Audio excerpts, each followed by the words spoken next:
এটা কি মা? এটা কি? আমি যে অফিসে চাকরি করি সেই অফিসের সিকিউরিটি গার্ড আমার বাবা। এইটা ছিল আমার সাথী। এই সাথী, এটা কি?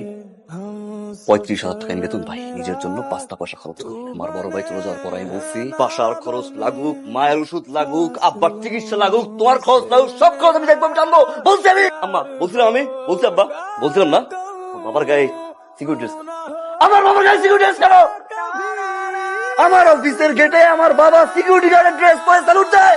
তুই তুই ঘরের সব খরচের টাকা আমি তুলে দিই গায়ে এই ড্রেস কেন? আমার বাবার বুক ফাটে, তারপর বুক ফাটে না, হয়তো মার টাকা লাগবে, তা না হলে বাবার টাকা লাগবে, তোর মতো মেয়ের কাছে বলতে পারে না, যার কারণে আমার বাবা চাকরি।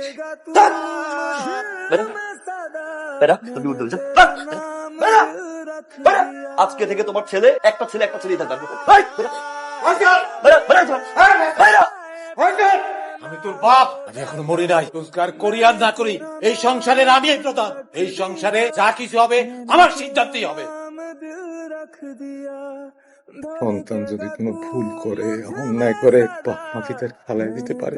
বাবা তো বাবাই, সেটা নিজের হোক বা অন্যের। আমি অনেক বড় ভুল করে ফেলছি। আমি আপনার আর আমার অনেক অসম্মান করছি। আমাকে মাফ করে দেন।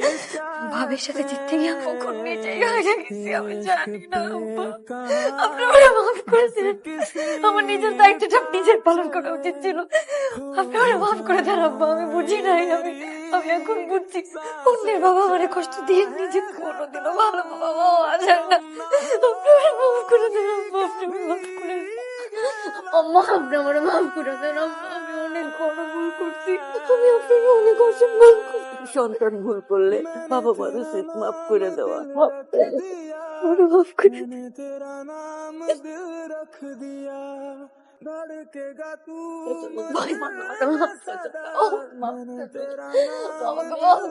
আমি বুঝি নাই।